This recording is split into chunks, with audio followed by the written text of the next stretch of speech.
Good thing you stopped in time. Good afternoon. Hi. Hello there. Happy Palm Sunday. Happy Palm Sunday. No palm, but happy Palm Sunday. I have to say, Palmless Sunday. it's like one of those things you say good morning, and yeah, of course it's good morning, and when it's not really a happy day, it's Palm Sunday. It's Palm Sunday. You know, it would be happier if people could be out doing their thing. Yes. I did see some cool things. I saw some folks who had palms that had them outside on their outside their house on the sidewalk for people to take on their own. And Yes. I know Ariema's next door was Ariema. offering the same thing for people that came by. So we hope you are enjoying your Sunday, and hopefully you're enjoying your Sunday with us. Hope so. Welcome back.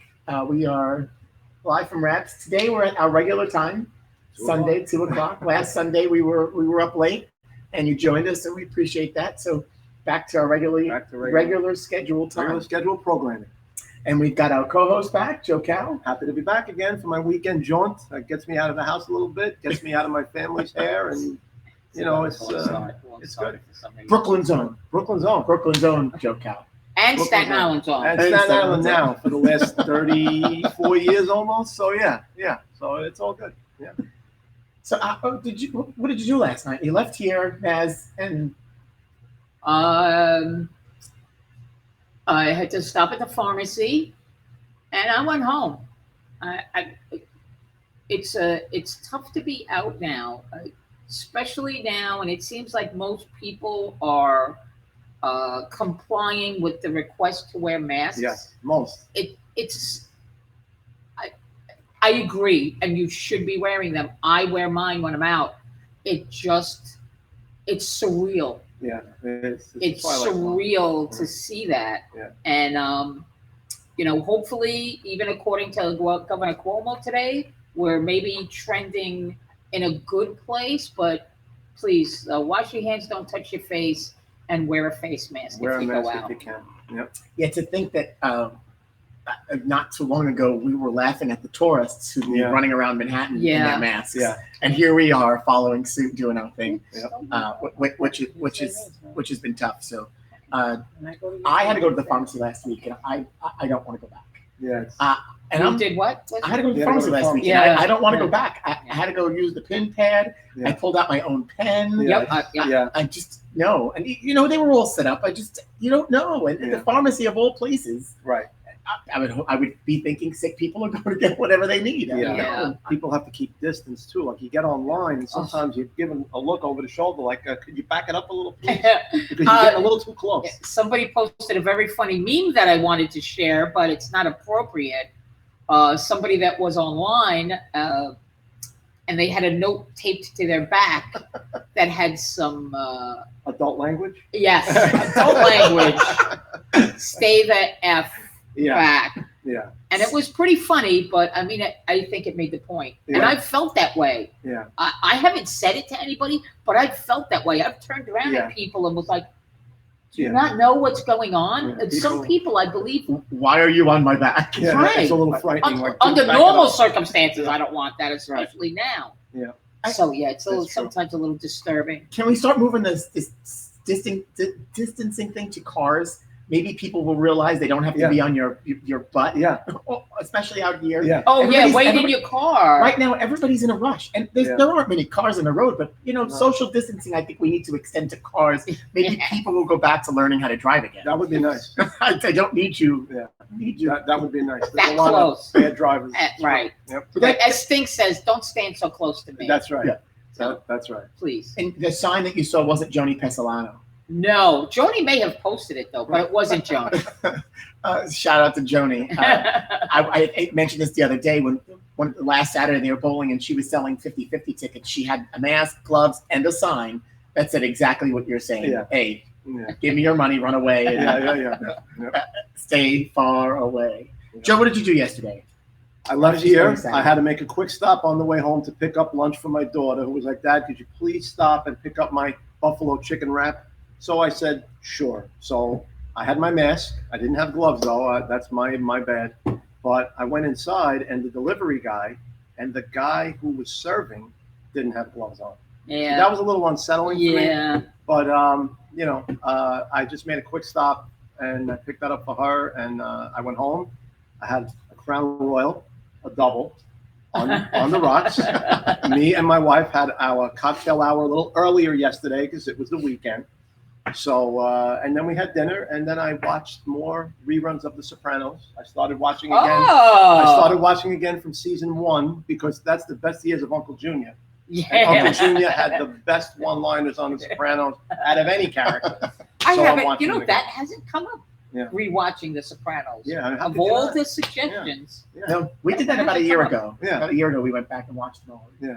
The old ones are funny. Oh, they're The funny. old ones are funny. And then, you know, it's funny because as a kid, I hate to even admit this, but as a family, we watched that on Sundays. Oh, And yeah. that was a family. Yeah. We were young. We probably I should have know. been watching the Bada Bing on Yeah. TV Yeah, with well, my parents as Listen, it's, teenagers, you know.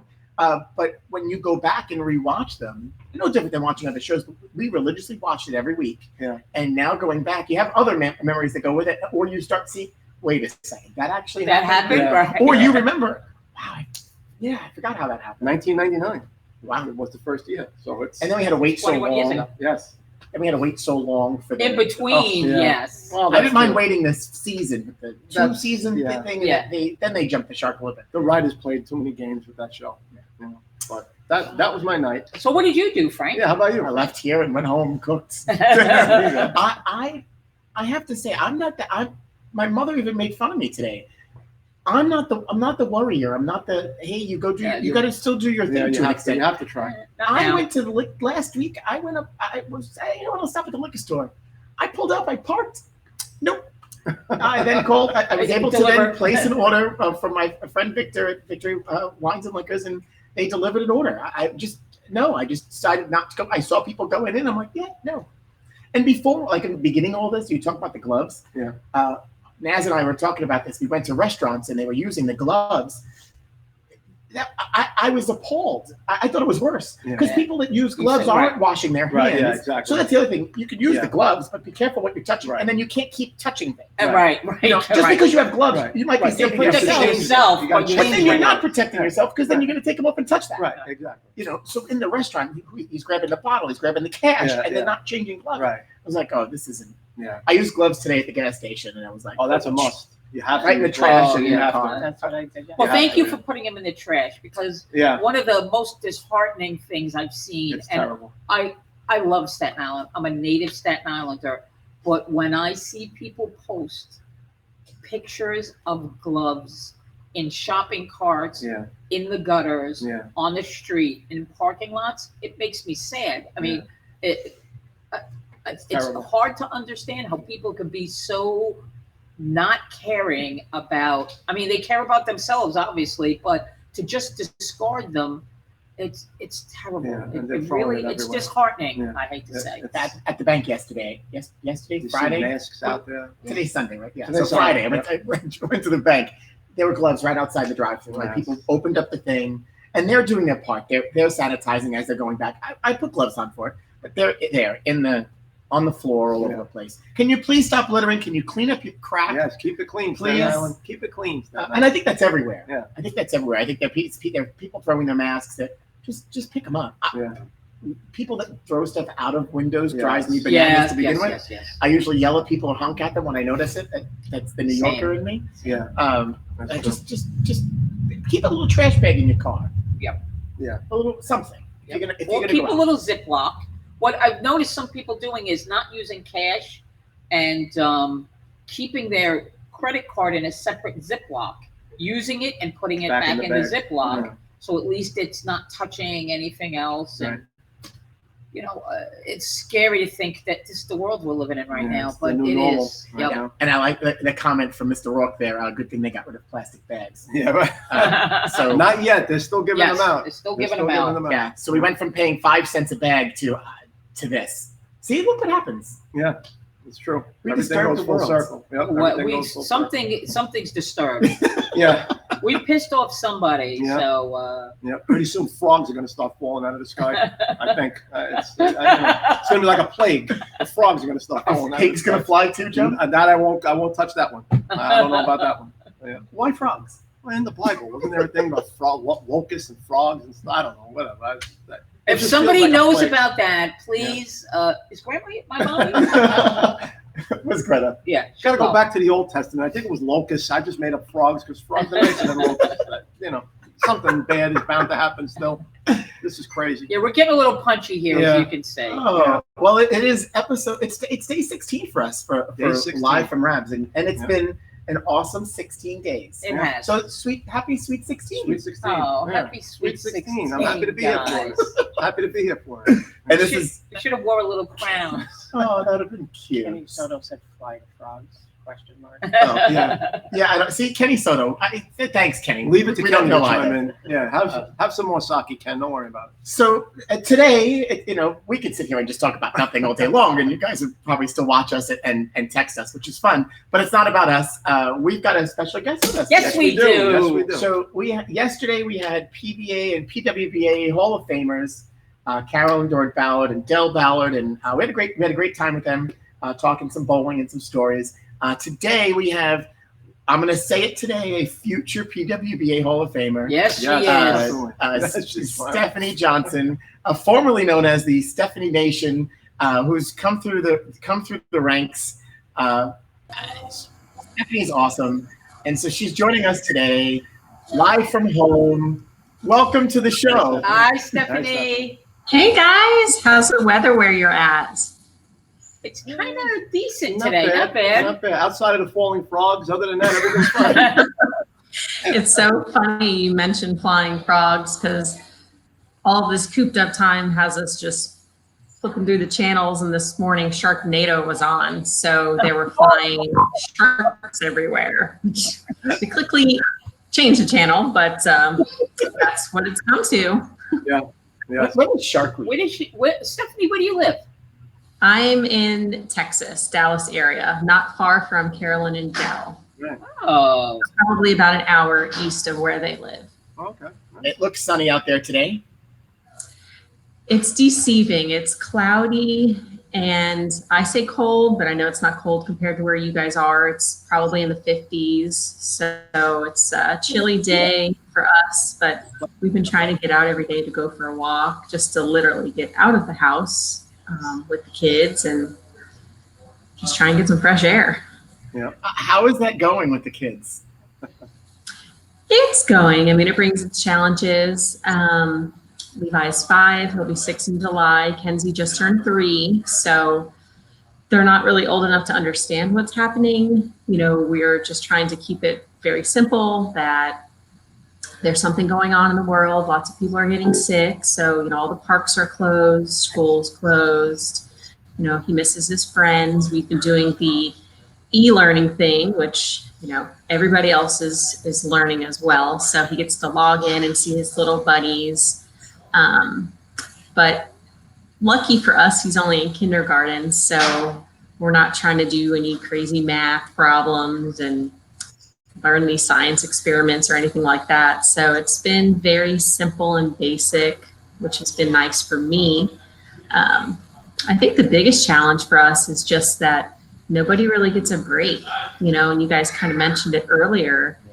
Nobody really wants to go out either. It's just kind of this, you feel like you don't want to go around anybody or touch things, but you still have to live your life and do within the means of what we're allowed to do. So there's a fine line, and it'll be interesting once. yeah. I say this is over, but when things calm down, maybe if it changes the way people act in public, if things will go back to the way they used to be, where everybody's just whatever and touching everything and not wearing masks. Or, It's going to change. I I don't know. It'll be interesting because it's changed the way I look at people, and when I see them coughing or something like that. But I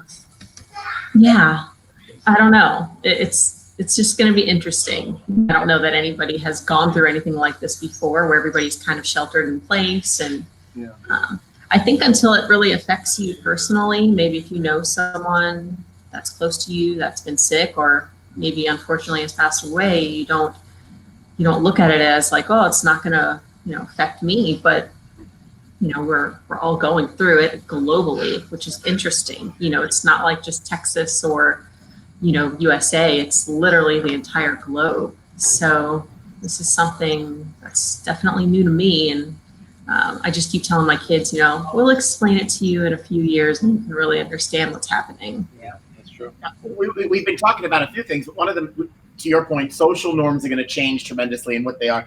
Here in New York, I don't know if they will here in New York. I feel like I've lost faith in humanity that we have to tell people to wash their damn hands. Yeah, it's just, I understand this is a whole different virus that, we're learning about as we go. But it seems like those types of hygiene just should be normal anyway. So it's just interesting to me.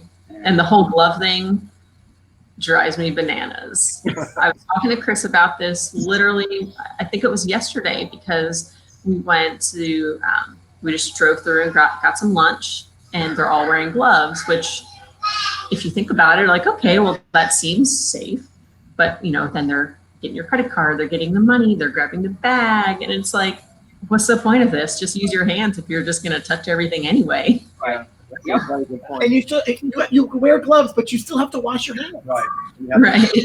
I don't get it. Like, just because you wear them doesn't mean you're not. No, you washed your hands. But in between, I don't get it either. But I have found myself the last few days using them just to touch certain things. I went to the bank, I went to the gas station. Of course. Other than that, I'm not. I don't Especially like the gas handles, That's And it's crazy because, we were talking about this too, that by us, gas is down to like 149. So it's like an all-time low for years, and it's like, that's great, but nobody's driving anywhere. So we can't even really like take advantage of it.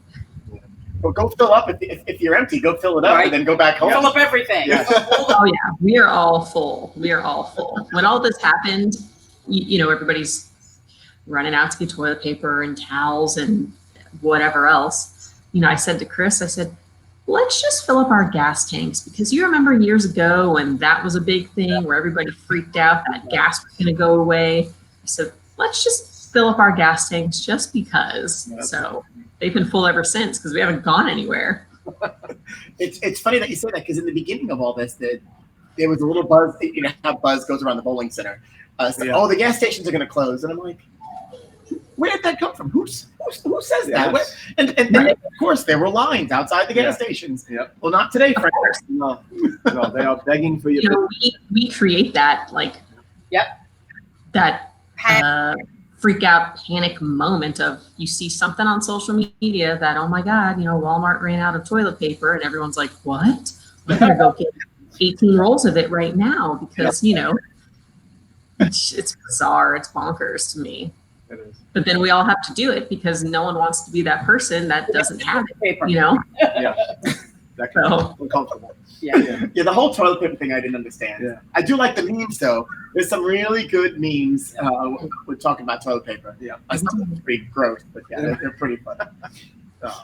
So I just, you probably didn't see her. Kenzie just walked up and she kind of waddling. She's like, I have to go potty. So we've been using our quarantine time to potty train. So day 5 or 6 of potty training, which is going very well.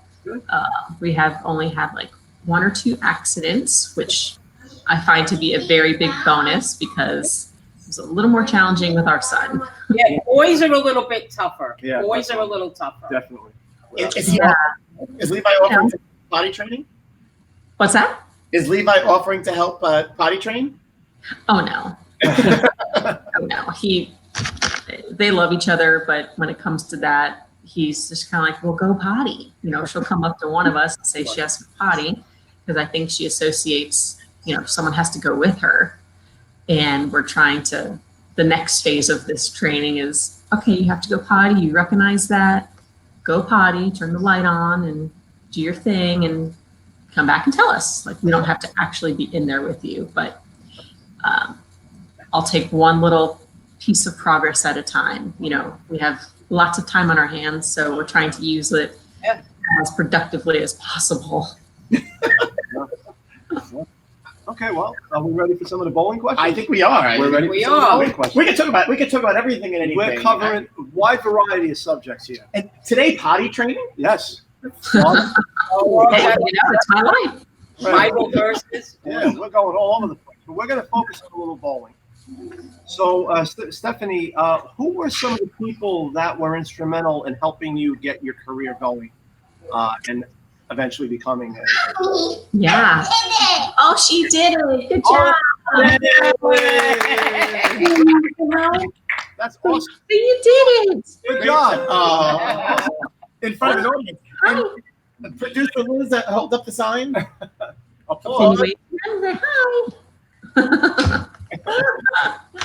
Oh, we have to celebrate the small successes. So, all right. So, gosh, I mean, I started bowling at such a young age, but I think, you know, when you're 6 or 7 years old, you don't really know what you want to do, of course.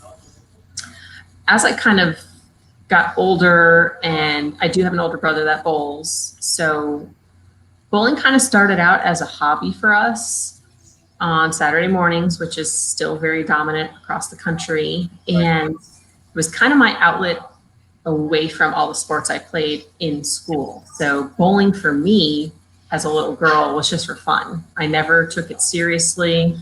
I enjoyed it. Like I said, it was a good time, but it wasn't something I thought like, oh, bowling's super cool.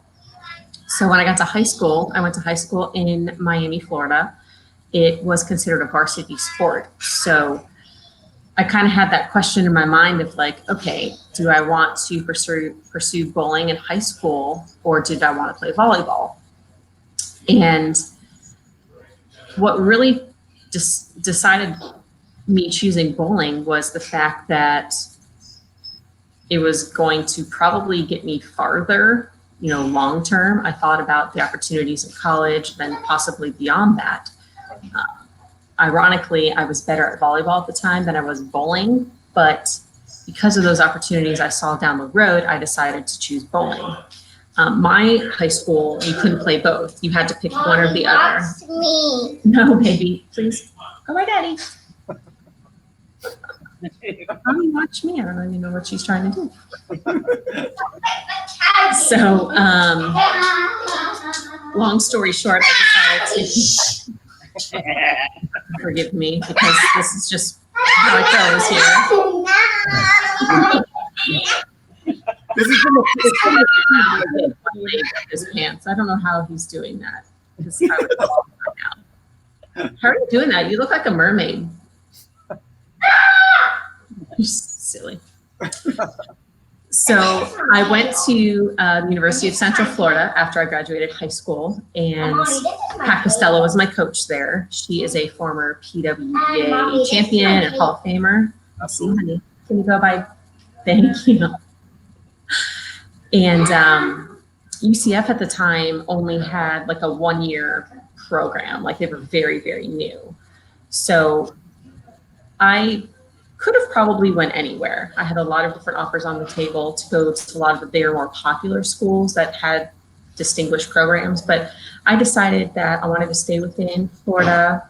Orlando was only about 4 hours away from where I was living, and Pat was one of those very instrumental people in getting me to go there. I knew under her coaching and just with all the knowledge she had, I could get to where I really wanted to be. So decided to go to UCF, and we never won a national title. We finished second my senior year, got player of the year a couple years, and she was coach of the year. So we had a great time in college, but she was probably one of the biggest impacts from a professional bowling side. But of course, you know, I can't leave out just my family in general. You know, now that I'm a parent and have 2 kids of my own, I really, really understand and am super grateful for what my parents did for my brother and I growing up, because, you know, it seemed like every other month we were going to a tournament that was up the East Coast, up the West Coast, and we were driving everywhere. You know, by the time you add up the fees for the entries, the hotels, the food, you know, now that I experience that on tour, like I just totally get it. So. And it's your own money now. Yeah. Absolutely. You know? So, Yeah, I mean, the whole thing, you know, there's obviously a lot of people that get you to where you are, and at the end of the day, you make your decisions. But I owe a lot to Pat Costello and her knowledge, and just really taking me under her wing of really pushing me to be the best that I could be. Like when the women's series came back for the PBA, she's like, you have to go out there and do that. Because at the time, the women's tour wasn't around. That was in that limbo time of 03 to 15, where the PBA brought those couple tournaments. I think it was probably like 4 tournaments a year. So they did it for a few years, and I bowled all of them. I won my first 2 titles out there. Right. And that just really kind of like kept it going, of just that passion. Well, that is a very good answer. And Pat, she's one of the first female bowlers. When I started watching bowling a long time ago, she's one of the first that I remember seeing bowl, and she was a hell of a bowler. So that's She's a great. fantastic. But don't get her confused with Patty Costello, because she Right. Oh, you God. won't be having that. She's the No. right hand. Yeah, that's right. Very good to point that out. Okay. She's fantastic. Oh yeah, that's great. If you could go back in a time machine, and I asked Kelly the same question a week ago when we had Kelly on. If you could go back in a time machine, say back to like the mid to late 70s and the early 80s, and you had to match your game up now, bowling with a rubber ball or a urethane ball on wood lanes, how do you think you would be? How do you think you would, would you still be able to bowl as a pro and compete? How would you fare, you think? You know, I'd like to think I'd be able to compete, because even just as the game's evolving now, we constantly have to adapt to whether it's the bowling balls or it's the conditions themselves. Right. You know, I think, where we are now looking back then, we think, oh my gosh, how did they do that?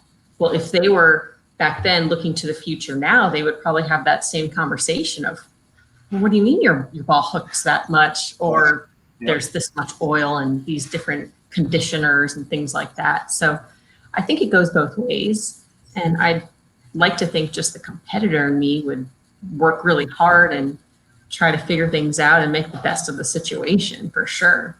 For sure. I think being as accurate, a spare shooter, I think that goes a long way, because For sure. then, the spares were not that it's still a big thing. You have to make your spares. Like we like to say, spares pay the rent. But Right. back then, you had to be very, very accurate. You still do, but now there's a little room for some error, where back then you didn't really have it. So I think you would have done fine. The same way I think Kelly would have done fine too. So that's a very good answer. I'd like to think so. Yeah, for sure, for sure. For some of our junior bowlers out there now that don't have the opportunity to get ready to maybe practice to go bowl, say, a junior gold, what advice would you give them from a mental point to kind of how would they stay on top of their game right now while they physically can't do it, but how could they mentally stay on top of their game?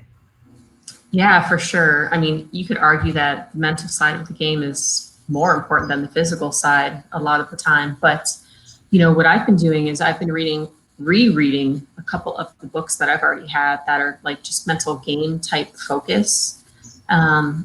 I think it's important to really keep that side of the equation, fresh, and not just get into a rut of like, well, I can't do it, so I guess I'm just gonna, weasel away. But you've seen a lot of videos online of people, bowling into pillows.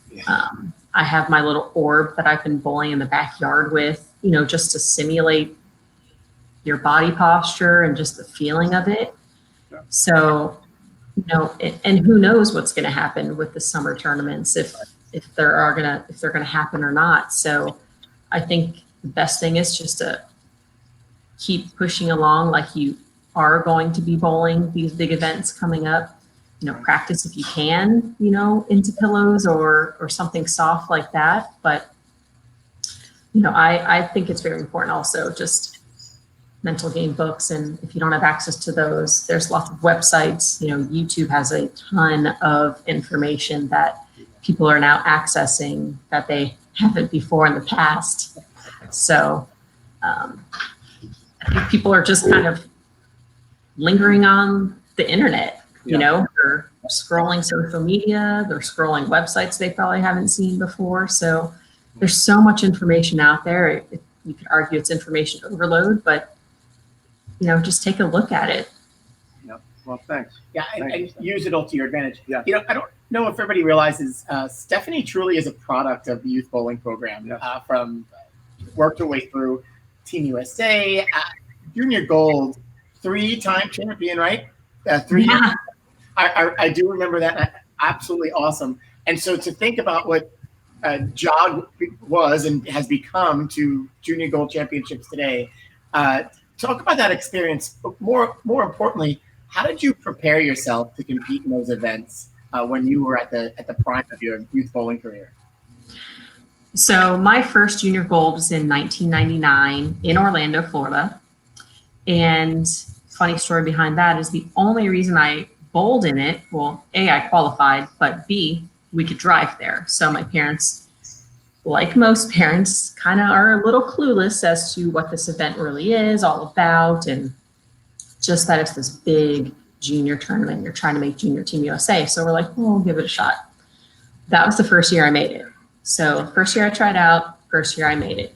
Had no clue what I was getting into. Like, seriously, I would be the first one to admit that I was 15 and I made the team. Gosh, some of the girls don't even bowl anymore, but with Shane Pluhowski, of course, Missy Bellender at the time, and a couple other girls that don't really bowl much anymore. So these were people that I had heard of, and I'm now all of a sudden their teammates. It was crazy. So the next couple of years, I bowled in it, didn't make it.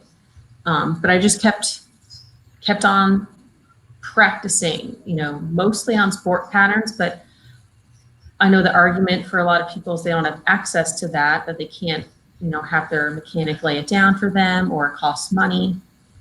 I often tell people that you can get just as productive of a practice on a regular house pattern as you can a sport pattern. So I recommend that you take in 3 bowling balls, even if it's on a house shot, and you literally play the house shot how you can strike.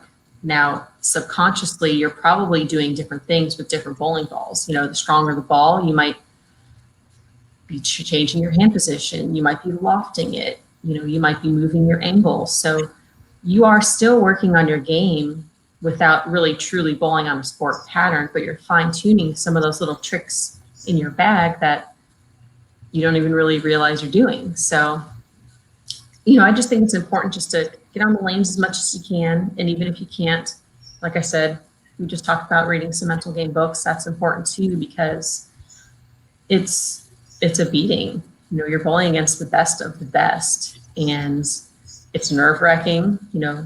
It's hard to simulate those types of positions where you have to make a good shot to win or to advance to the next round, and I could say a lot of the parents, don't help the situation sometimes because they don't understand what the child is going through. They're not bowlers themselves. Fortunate for me, even though I come from parents that bowled, and I use that term lightly, I'll tell you, my mom's claim to fame was that she bowled when she was 9 months pregnant, and I heard pins crashing. So I was going to be a bowler. So I'll give her that, which could be accurate. But they were never the kind that were like super pushy of me to do this thing. Like, I bowled because I wanted to bowl, and they supported me, which again, now as a parent, I totally understand and I'm absolutely grateful for.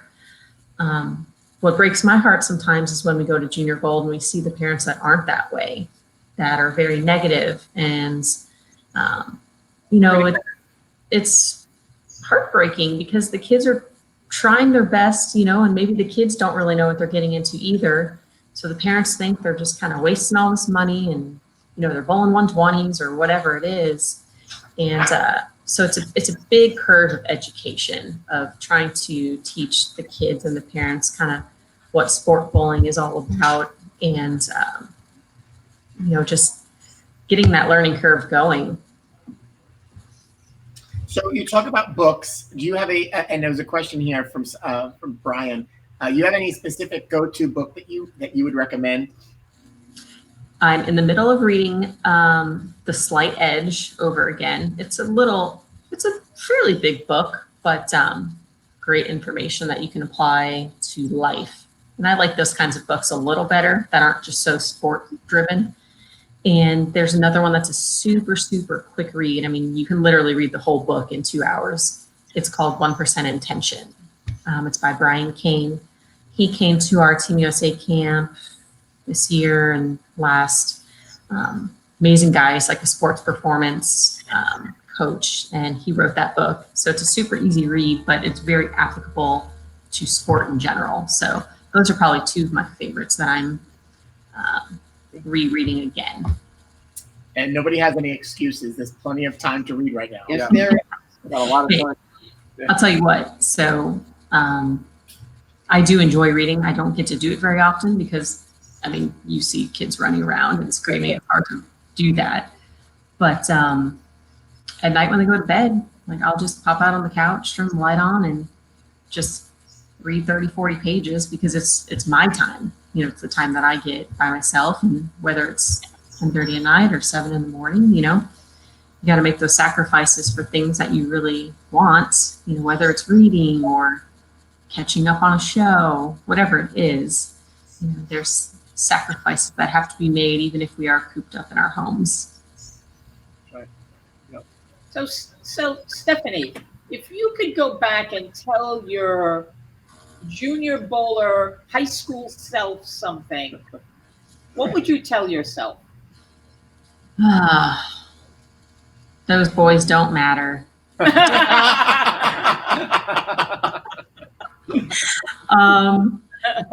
wouldn't quite exactly say I was boy crazy, but you know, I was a high school girl, so sometimes my focus wasn't always where it needed to be.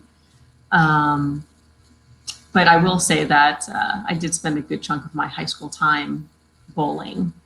Fun fact is that I've never actually had a job outside of the bowling world from the time I was 15 up until today. So I started at our bowling center, Piper Lanes in Miami, which unfortunately is non-existent at the time anymore. And I just cleaned tables, literally cleaned tables just for free bowling. I didn't even get paid with money. I got paid with free games of bowling. And that's how I spent a lot of my high school days. Kept me out of trouble, so that was good. Yes. That's a good thing. That's a very good thing. Yeah. So tell me about fanny hose. So Fanny Hose is my leggings line that came to be in April of 2017. So I literally had just had my daughter in March of that year. And I was up at night with her feeding, just kind of rocking her. And I just was sitting there and I'm just kind of thinking, man, it'd be really cool if I just had some bowling leggings. I was literally living in leggings. And as many women can attest, your body changes a lot when you're pregnant and post-pregnancy, the whole thing. So I was living in leggings and I just thought, man, I have all these leggings. I don't have any bowling leggings. So of course I'm, on my phone trying to find them, and they're all in China somewhere. And I'm like, well, I'm not going to order any of these. Let me see what it's going to take if I want to do it myself. So that's when the whole thing was born. I was like, well, you need a catchy name. I didn't know the first thing about starting any sort of business, any e-commerce website, nothing. So Fanny Hose, the name, came to my mind because, as you can probably imagine, pantyhose are like the thin nylons many ladies wear. And Fanny is part of my name. It's the back part of my name, and it's a polite way to say your butt. Why don't we make some pantyhose? And the name was available, so that's just kind of where it all started. And I do it all myself, to be honest with you. I found a good e-commerce site that I could build, and got some help from a graphic designer that could help put my signs to paper, and then trying to find a manufacturer of the whole thing. So it's been fun. It's kind of like a little side project. I don't know what you really want to call it. I mean, it's not this crazy flourishing business, but it's something I could tell my kids that, put your mind to something, and if you're really passionate about it, you have all the power to make it happen. So I literally didn't know the first thing about starting any business, let alone something in the clothing line. So it's been really cool. It taught myself as well, as an adult, that if there is something you want to do, you just have to kind of put people in your corner that can help you and just work hard and make it happen. Yeah. Put your mind to it. You could do I'll anything. have to send you a pair. They're very popular here. Well, we have to say thank you because you've been so gracious. Yes. And sending some pairs we used for a last fundraiser, our Bowling Against Breast Cancer event. And our girls, Naz talks about it. They're very popular. Oh, they are. And they want to work in them. And That's funny. Pearl sports them probably every week of bowling, and she's got a whole bunch of pairs. Pearl loves them. That's so funny. I love it. So they're cool. They're cool looking. They're fun. Yeah, if you need anything, let me know. We're coming out with some other designs, so it'll be fun. I'm not so sure I would be wearing them. Yeah. I think we challenge Frankie. Oh, yeah, no thanks. Hey, I saw some boys wearing them at Junior Gold last year underneath their shorts because I have the red, white, and blue ones. So you never know. We don't discriminate. That's true. that's That's a very good Well, point. because they like the stocking, the guys, the athletic stocking socks, they like showing those off. So Yeah. that's interesting. Yeah. Good To point. each their own. Yes, that's a good point. For sure. We've got a couple questions from those that are watching, and then so one, you're sitting here, you got your kids in the background, and it's been the theme this week, which has been pretty funny. Everybody with kids at home, they've been popping in, which we love because we miss that here. Yeah. Yeah. So Rob is asking about managing being a mom and going out on tour. So, but the beauty part about the tour schedule is it is the summertime, and it's been designed around those who are working and being mom. But how do you manage that? It brings its challenges. When the tour resurged in 2015, I had just had my first the summer before. So I thought, I've waited basically my entire life for this opportunity to bowl on tour, because when the tour folded in 2003, I was literally just leaving college, and that was the next step. So that literally got taken out from under me. So I knew in 2015 when the tour came back, I had to give it a try. I mean, I just had to pursue that. So fortunate for me, I have an amazing support army. My mom lives with us, so she helps out a ton with the kids. My husband, Chris, who obviously is a former PBA bowler as well. So he understood that this is something I needed to pursue. It wasn't just going to be for fun. It was like literally work. So being able to manage that definitely brings its challenges. So of course I miss my family, my kids, but at the end of the day, I know they're going to be so proud of me of pursuing what I want to do. And, fortunate for me, that first year I got Rookie of the Year. I had my best season even to date. So it's been an amazing experience, that's for sure. Well, and then to go win a major title at home. Yeah. Mm-hmm. How awesome is that? That whole, not many people know, so that whole situation was kind of bizarre. So we qualified in a different bowling center. That was the year that a lot of we taped a lot of the tournaments where the major was going to be. So that one for the Players Championships, yes, that was at Plano Super Bowl. So I worked there, practice there all the time. Of course, it's my home center. So that brings its own level of, I don't want to say anxiety, but there's this expectation that people see you all the time. They see you practicing, but they never see you actually in your element of tour.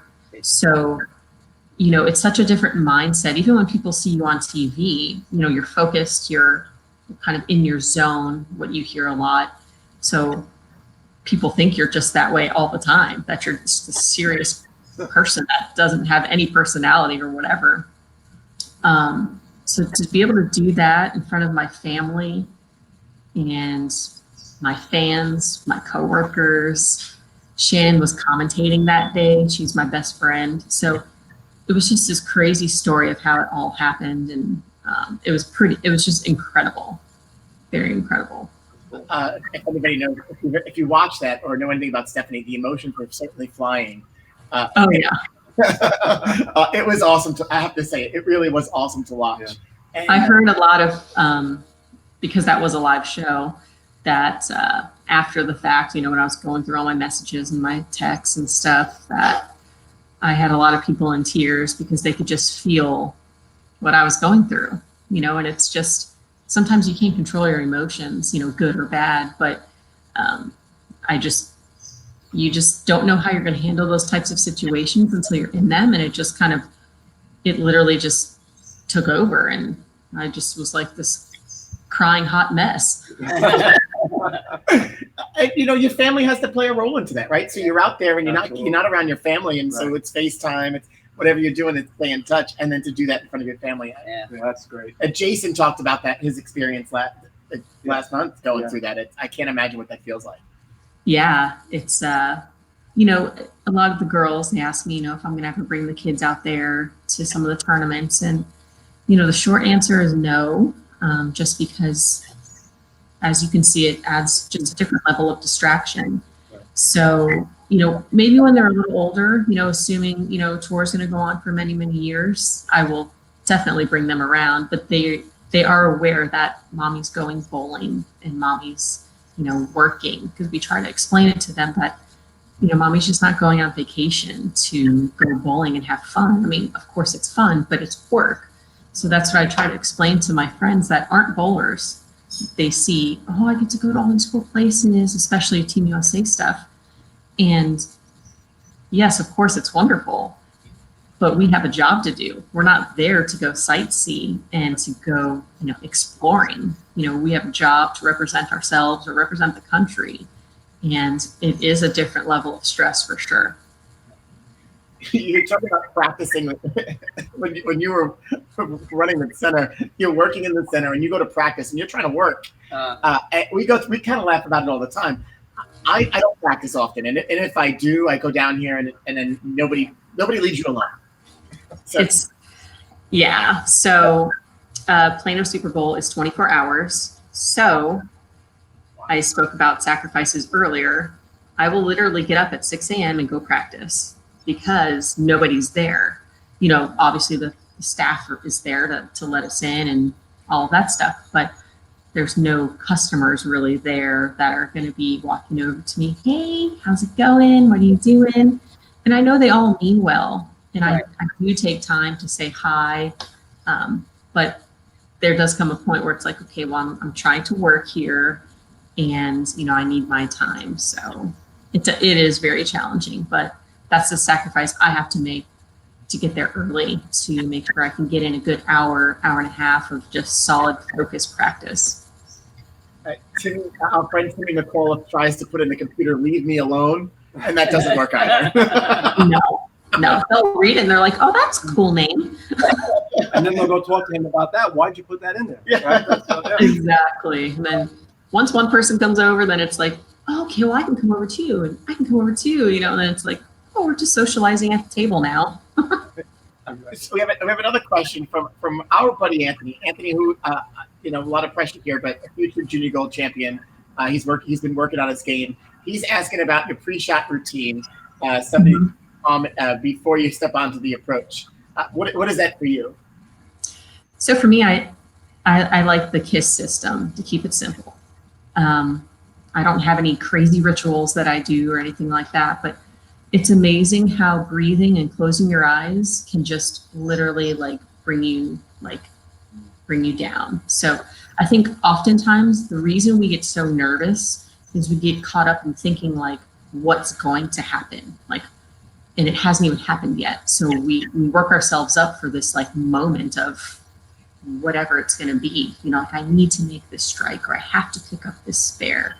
It's okay, if we can just literally tell ourselves that no matter what level we're doing it at, it's still just bowling. It's still you, your ball, the approach in the lane. everything else around is stuff that we create drama for. So once I learned that, everything seemed so much easier because we all want to make good shots. We all want to win. We all want to do these things.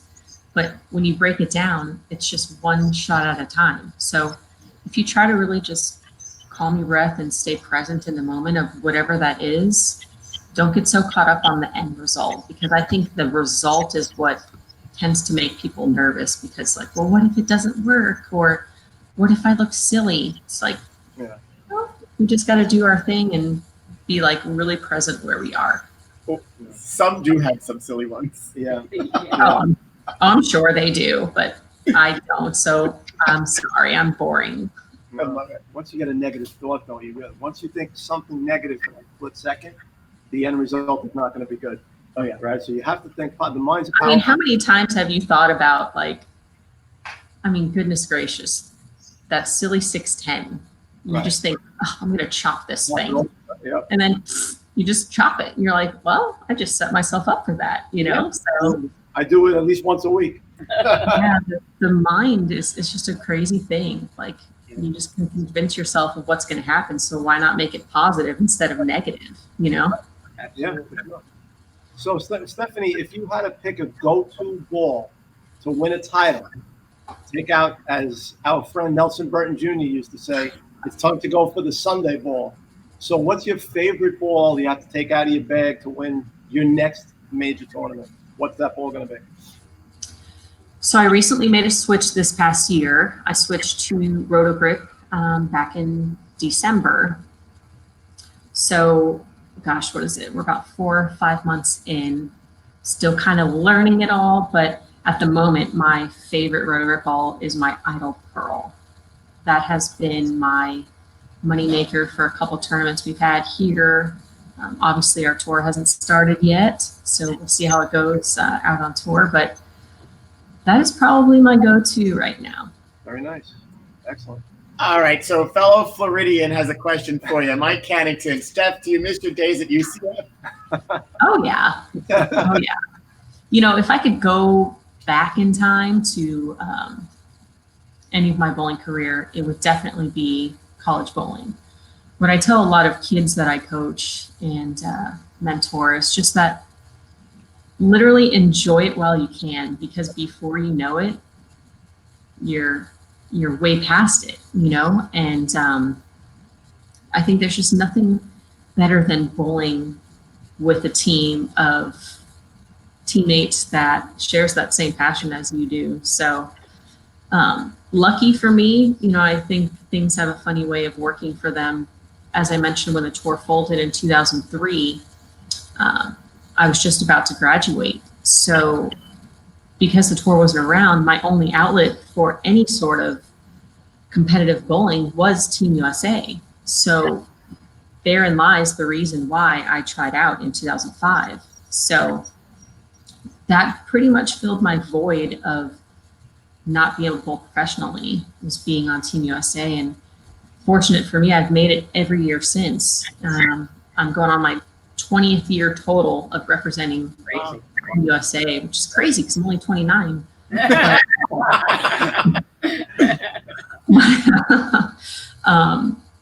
you know, life has a funny way of kind of working itself out. And, you know, at the moment, you don't really sometimes look at it that way. But it definitely filled that void for me of not being able to bowl on tour. And who knows, if the tour was around when I did graduate, I may not have tried out for Team USA. It might have been too much. So it's just interesting how life takes you these different journeys and all these forks in the road, and leads you kind of where you are. So here we are, 2020. We'll see what the tour has in store for us this year.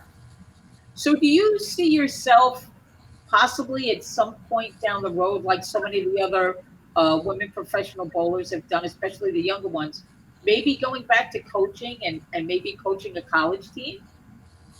I don't know. You know, I enjoy coaching, but I don't have a love for it like some of them do. So, you know, I feel like you should love what you do. And at this point, I don't see that happening, which doesn't mean it won't. Right. But I live vicariously through them because I know it's a crazy schedule for them as well. Shannon goes through a lot. And yeah, I don't know. It's just kind of, I don't want to say day by day, but you know, if opportunities present themselves, I definitely try to explore them if it seems like something that would fit my lifestyle or my schedule. But as of right now, probably not.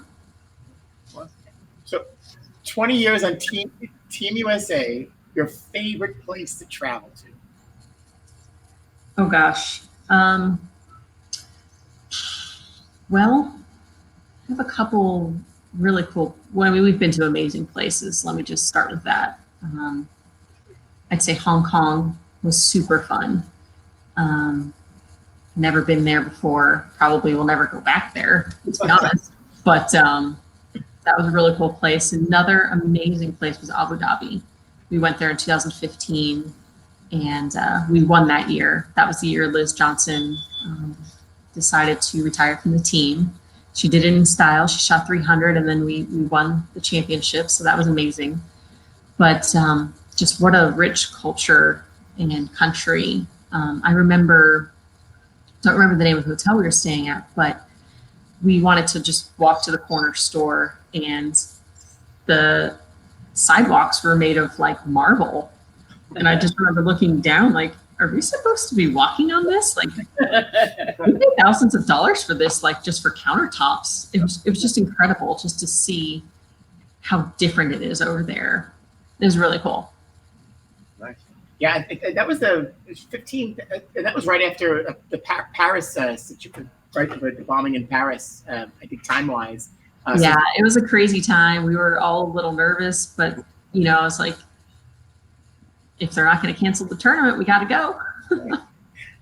All right, and your proudest Team USA moment wearing that jersey?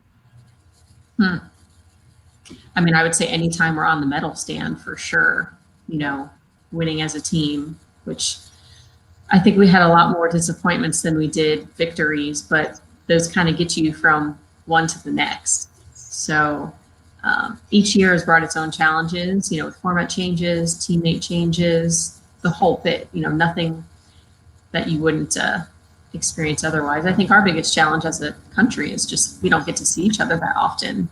You know, I think we bowl against each other more than we bowl with each other, which is interesting. But, you know, anytime you get to wear the red, white, and blue and have a gold medal around your neck and listen to the national anthem, it just gives you chills. That's awesome. Hey, thank you so much for popping in with us today, getting away from your children for. Kinda. I mean, you're welcome to stay as long as you want. I know. She's probably waiting for me in the potty. Thank you again, Stefanie. Thank you, Stefanie. You're welcome. We really do appreciate you spending some time with us, and the door is always open. Pop in at any time. I appreciate it. You guys have a great day. Stay safe. You too. We'll see you soon. Take care. Bye-bye. Bye. That was very good. She's great. And once again, the kids come into the picture. Yeah, we love that. The kids are jumping in, keeping mom busy because she's not just a professional bowler, she's mom. So she has to wear many hats. And that question really is great because you want to, it gives you some insight to what they go through. Yeah. So the ladies do bowl during the summer, a lot of weekend events, so they could travel every weekend back and forth to go compete. It's not an easy thing for them to go do. Right. And watching them, and they all have different journeys. Some of them are able to go travel as they go, or they come back home for their regular jobs as mom or regular jobs, you know, their job on top of this. So watching one, it's been exciting to have the ladies back, bowling, and then of course not just bowling, but also getting to see them on TV. Sadly, the tour would be starting up shortly, so we're hoping to at least get some of them. Hopefully, they'll take a pause like everybody else, I guess, and hopefully they'll get back soon. And she, one of the things I didn't get, you know, now that I think about it, we talked about that team aspect to bowling for yourself. Stefanie's bowled on so many different teams over the years. Right. So think about that, 20 years on Team USA, That's Junior right. Team USA, the adult team, bowling as a team, and now bowling for yourself. Yeah, Right. it's different. It's Yeah. it's a whole different mindset. You know, when you're bowling with a team, you're not only bowling for yourself, you're hoping to pass on whatever you Right. learn from whatever shots you throw to your teammates, or analyzing what they're going through, or Right. picking up somebody who's slacking, Right. or hoping somebody picks you up. So it's a lot. It's Yeah, different. it definitely is. And from the couple of the pros that we've talked to, they really enjoy that. Yeah. It's a kind of a fulfilling to them to be able to share that with the team. That's right.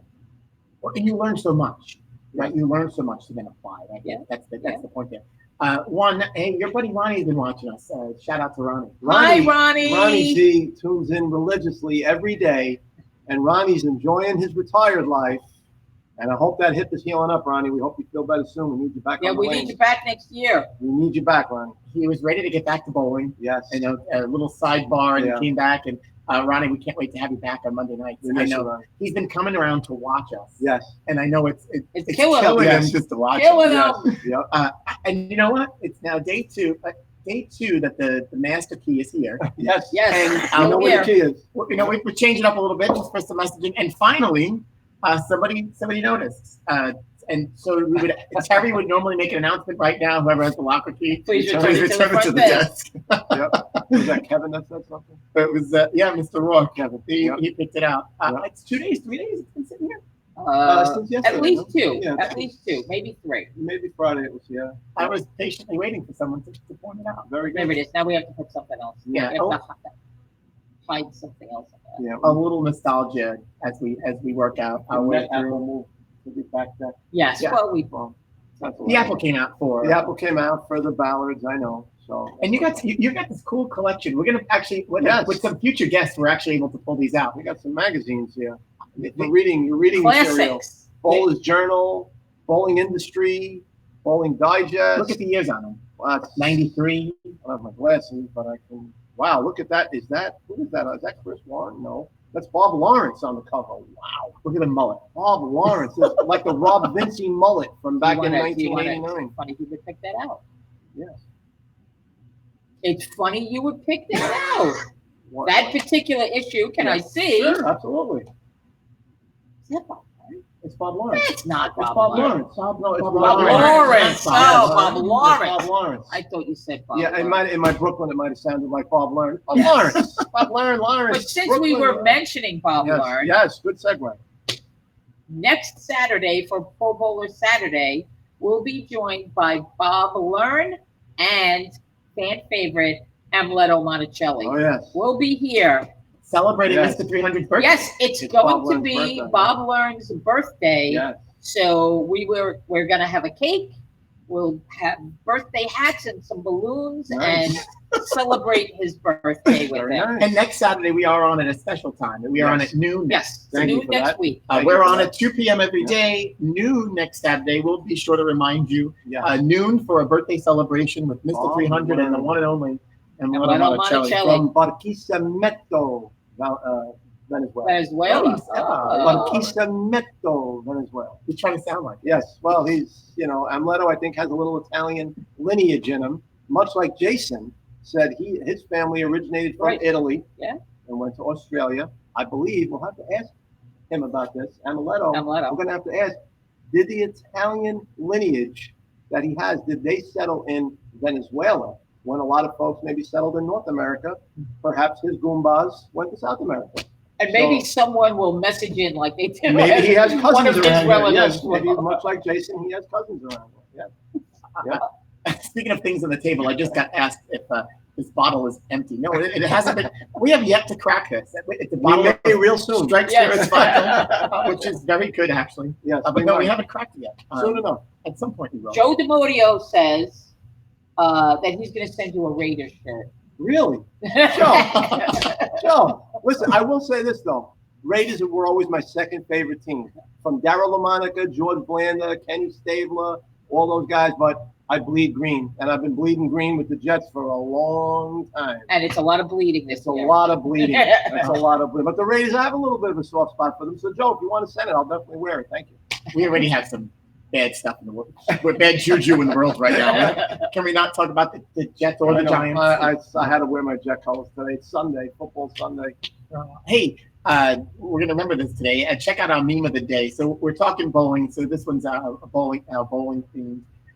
Joe, you should act this out. I want to bowl. We can't right now. But hey, I want to bowl. Hashtag bowling strong because the father said so. Well, we won't be lifting up any chairs and throwing it at anybody. We will not be, no. No. I mean, never. Not yet, anyway. I mean, let's hope it doesn't get to that. We like each other. So yes, far. we do. Yes, Hey, we do. so this is episode 16. Today is Sunday. We hope that you get to enjoy Palm Sunday with your family. You are not having company over. You are doing what you can. So enjoy your evening. Yeah. Social distancing. But we're gonna kick off tomorrow. We're gonna keep coming at you live from Rabs. Tomorrow. So they tell us we can't. So yeah. So tomorrow's Monday, Yeah. and we dubbed it Music Mondays. Music Monday. After having our friend Billy Salvatore last week, Billy's the man. it's now Music Mondays with our friends, the Rosenberg family, and then BPAA Executive Director finally is going to join us tomorrow. So Frank DeSocio, He's been pretty busy. he has, He's been a busy guy. and he's going to talk a little bit about what's going on in bowling. So the Rosenbergs are going to sing for us, talk about what they're doing. They shared some videos, which is pretty cool. Yeah. Frank, Very fun. and then the rest of the week we got some cool guest stands. Yes, we do. We have Doug and Chrissy Kent joining us this week. Ken Mitchell from the Staten Island Zoo will tell us maybe a little bit of what's going on at the zoo. And we're not talking about here. This is Not this zoo. not Not this the zoo, zoo. but The the real actual zoo. Staten Island Zoo. The real zoo over on Clove. And on Thursday, our weekly check-in with Pan Silvestri. We got a nice week lined up, Yep. Yes. and then kick it up before Easter Sunday, the Pro Bowl That's Hall going of to be Fame fun. Next birthday Saturday. party Yeah, that's gonna be extravaganza, fun. whatever Yes. you want. That to will call be it. fun. So Who knows? An Easter Bunny may make an early appearance. You never know. maybe You that'd never be know. nice. No, You never know. Hopefully he leaves some treats too. Yes. that would be nice. Yes. I had turkeys on my front lawn this morning. The turkeys migrated. I got up. I was making a pot of coffee, and I heard.